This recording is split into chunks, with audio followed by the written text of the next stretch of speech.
Good morning. We've got a couple of new chapters to read from Princess and the Goblin today.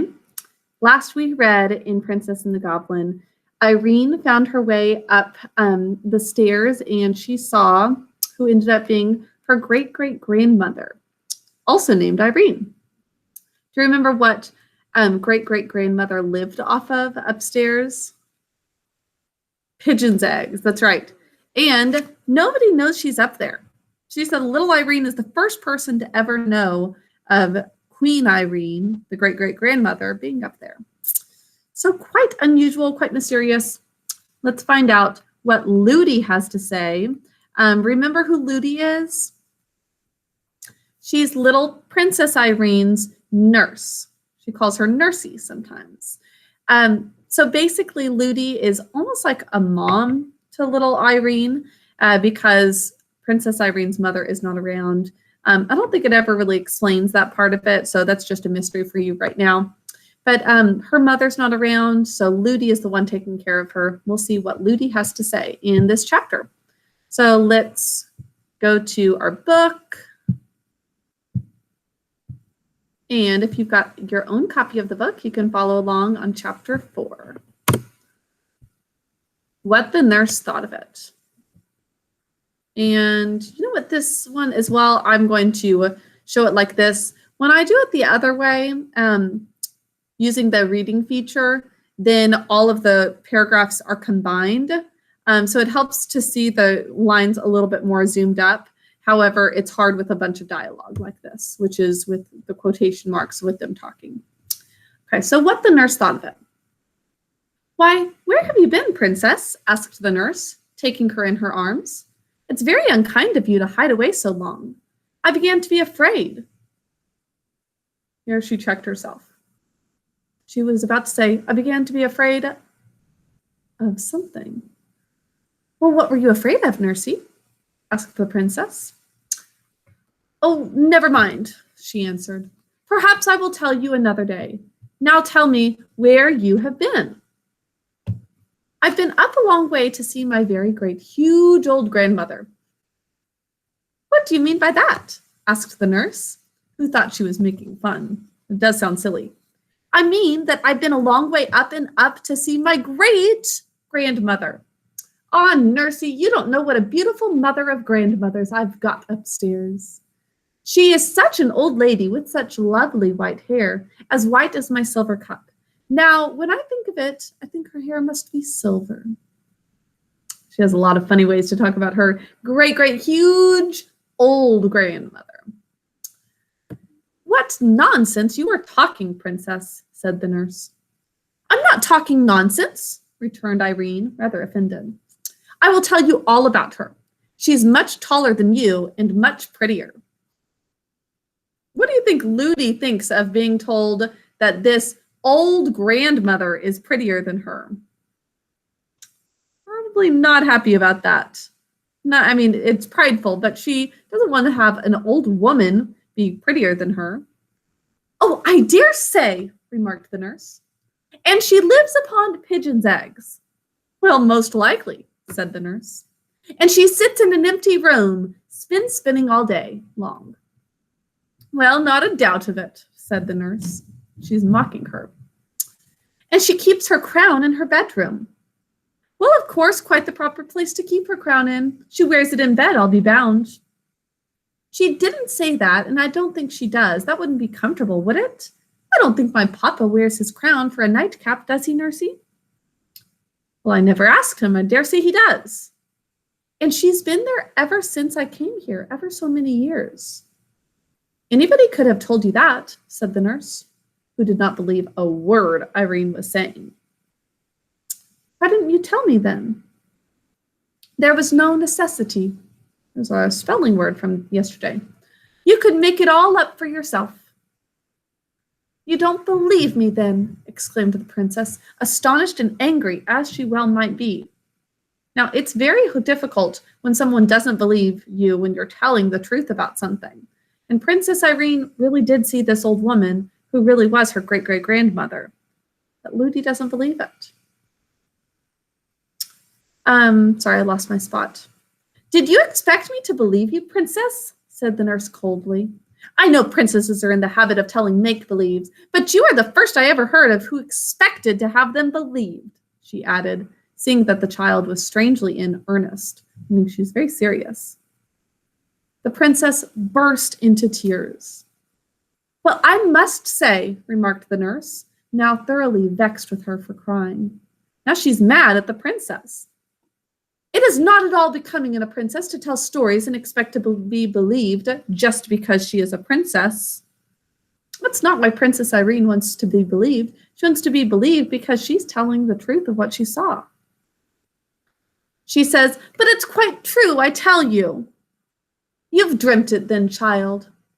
No, I didn't dream it. I went upstairs and I lost myself, and if I hadn't found the beautiful lady, I should never have found myself.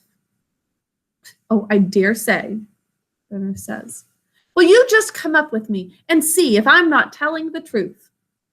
It's a good idea. Indeed, I have other work to do. It's your dinner time, and I won't have any more such nonsense.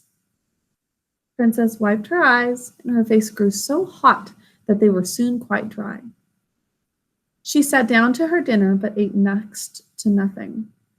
Not to be believed does not at all agree with princesses, for a real princess cannot tell a lie. And by this it means princess on the inside, a good person who follows the honor code, wouldn't tell a lie, and it's really frustrating to have someone not believe you when you're not a person who lies. So all the afternoon she did not speak a word. Only when the nurse spoke to her, she did answer her, for a real princess is never rude, even when she does well to be offended. So she's still answering questions, but she's not saying extra things, and she's not enjoying herself with Ludi. Of course, the nurse was not comfortable in her mind. Not that she suspected the least truth in Irene's story, but that she loved her dearly and was vexed with herself for having been cross to her. She thought her crossness was the cause of the princess's unhappiness, and had no idea that she was really and deeply hurt at not being believed. But as it became more and more plain during the evening in her every motion and look, that although she tried to amuse herself with her toys, her heart was too vexed and troubled to enjoy them. Her nurse's discomfort grew and grew. When bedtime came, she undressed and laid her down, but the child, instead of holding up her little mouth to be kissed, turned away from her and lay still. Then Nursie's heart gave way altogether, and she began to cry. Their bond is kind of like a mother and daughter. Ludi takes care of little Irene day and night. So at the sound of her first sob, Ludi's first sob, the princess turned again and held her face to kiss her as usual. But the nurse had her handkerchief to her eyes, her little tissue that's of cloth, and did not see the movement. Nursie, said the princess, why won't you believe me? Because I can't believe you, said the nurse, getting angry again. Then you can't help it, said Irene, and I will not be vexed, which means irritated or mad, with you any more. I will give you a kiss and go to sleep.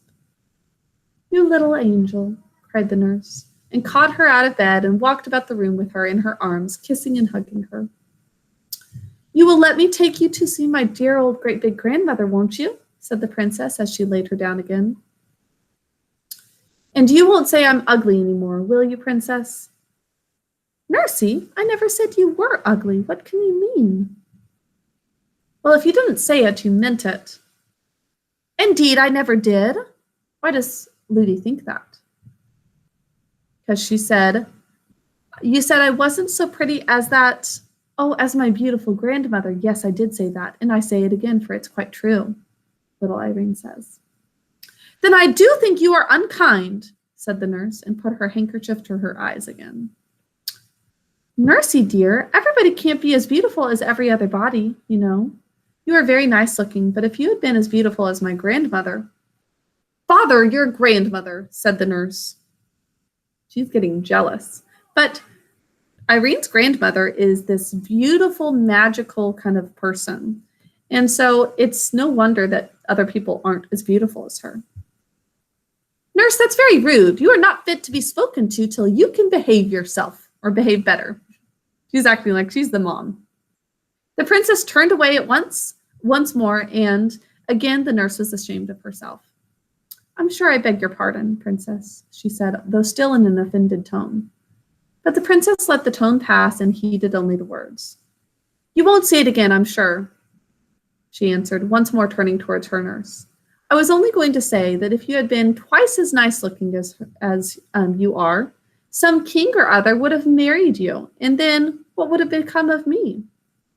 She's saying, if you were more beautiful, you would have married off and not taken care of me. Oh, you are an angel, repeated the nurse, again embracing her. Now, insisted Irene, you will come and see my grandmother, won't you? I will go with you anywhere you like, my child, she answered. And in 2 minutes, the weary little princess was fast asleep. So does Ludi believe her? No, but they are getting along. Okay, so let's find out what happens next, chapter 5, when she wants to go back upstairs. Okay, so this is kind of a shorter chapter, but let's hear what happens when she wants to go back up and find her grandmother. Now, when she woke the next morning, the first thing she heard was the rain still falling. You know what, for this, I'll still read from here, but most of the time, if there's not lots of back and forth dialogue, I will zoom in like I do for Black Beauty. Let me know, but I think that probably works better for you guys. When she woke the next morning, the first thing she heard was the rain still falling. Indeed, this day was so like the last that it would have been difficult to tell where was the use of it. The first thing she thought of, however, was not the rain, but the lady in the tower, her great-grandmother. And the first question that occupied her thoughts was whether she should not ask the nurse to fulfill her promise this very morning and go with her to find her grandmother as soon as she had had her breakfast. But she came to the conclusion that perhaps the lady would not be pleased if she took anyone to see her without first asking leave, especially as it was pretty evident, seeing that she lived on pigeons' eggs and cooked them herself, that she did not want the household to know that she was there. So the princess resolved to take the first opportunity of running up alone and asking whether she might bring her nurse. She believed the fact that she could not otherwise convince her she was telling the truth would have much weight with her grandmother. The princess and her nurse were the best of friends all dressing time, and the princess, in consequence, ate an enormous little breakfast. That's a funny little phrase. I wonder, Ludi, that was her pet name for her nurse, what pigeons' eggs taste like, she said as she was eating her egg. Not quite a common one, for they always picked out the pinky ones for her. I don't know why, but maybe because she's a princess. We'll get you a pigeon's egg, and you shall judge for yourself, said the nurse. Oh, no, returned Irene, suddenly reflecting that they might disturb the old lady in getting it, and that even if they did not, she would have one less in consequence. She doesn't want to give less food to her great-great-grandmother when that's all she eats. What a strange creature you are, said the nurse. First to want a thing, and then to refuse it. Well, you see, Ludi, there are reasons, she returned, and said no more, for she did not want to bring up the subject of their former strife, which means conflict or fighting, lest her nurse should offer to go before she had had her grandmother's permission to bring her. Of course, she could refuse to take her, but then she would believe her less than ever. Now, the nurse, as she has said herself afterwards, could not be every moment in the room, and as never before yesterday had the princess given her the smallest reason for anxiety. It had not yet come into her head, this is where we are, to watch her more closely. So she soon gave her a chance, and the very first that offered, Irene was off and up the stairs again. Now, this day's adventure, however, did not turn out like yesterday's, although it began like it. And indeed, today is very seldom like yesterday, if people would note the differences, even when it rains. The princess, and a point about that is an interesting observation that all of our days are different, even if it seems like they're the same. New things happen, we can make new observations and have new conversations. every day is a little bit different. So even though she thinks of it as being exactly the same, it's not exactly the same. The princess ran through passage after passage and could not find the stair of the tower. My own suspicion is that she had not gone up high enough and was searching on the second instead of the third floor. When she turned to go back, she failed equally in her search after the stair. So she's searching and searching. And it is a different day than the day before, but probably she did not take the right turn. She was lost once more. Something made it even worse to bear this time, and it was no wonder that she cried again. Suddenly, it occurred to her that it was after having cried before that she had found her grandmother's stair. So she got up at once, wiped her eyes, and started upon a fresh quest. This time, although she did not find what she hoped, she found what was next best. She did not come on a stair that went up, but she came upon one that went down. It was evidently not the stair she had come up, yet it was a good deal better than none. So down she went, and was singing merrily before she reached the bottom. Now there, to her surprise, this is where we are, she found herself in the kitchen. Although she was not allowed to go there alone, her nurse had often taken her, and she was a great favorite with the servants. So there was a general rush at her the moment she appeared, for everyone wanted to have her, and the report of where she was soon reached the nurse's ears. She came at once to fetch her, but she never suspected how she had got there, and the princess kept her own counsel. Her failure to find the old lady not only disappointed her, but made her very thoughtful.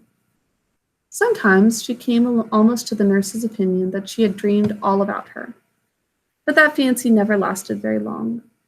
So that's what the nurse thinks, but she believes she really did see her grandmother. She wondered much whether she should ever see her again, and thought it was very sad not to have been able to find her when she particularly wanted her. She resolved to say nothing more to her nurse on the subject, seeing it was so little in her power to prove her words. So, Ludi doesn't believe her. Irene's got a feeling that she will find her great-grandmother again. Now, chapter 6 will start next week, The Little Miner. We're going to be learning about a new character, a really wonderful character I think you guys are going to really enjoy, starting on Monday. Okay, that's all for today. I'll talk to you all later. Bye.